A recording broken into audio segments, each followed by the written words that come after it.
Voici en une minute ce qu'il faut retenir de la rencontre entre Donald Trump et Volodymyr Zelensky.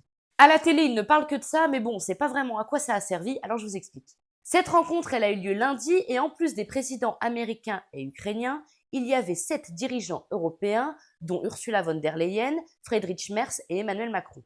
Et en un mot, il en est sorti beaucoup d'idées, mais pas encore de décisions concrètes. Donald Trump s'est engagé à fournir des garanties de sécurité à l'Ukraine qui doivent être officiellement formalisées d'ici une dizaine de jours.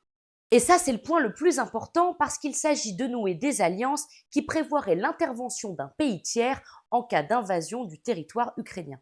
Par ailleurs, autre grosse annonce, Donald Trump a déclaré avoir commencé les préparatifs d'une future rencontre entre lui, Vladimir Poutine et Volodymyr Zelensky. Mais on ne sait pas encore ni quand ni où elle aura lieu. Ils n'ont pas parlé d'éventuelles cessions de territoire car Volodymyr Zelensky préfère régler cette question en tête-à-tête avec Vladimir Poutine.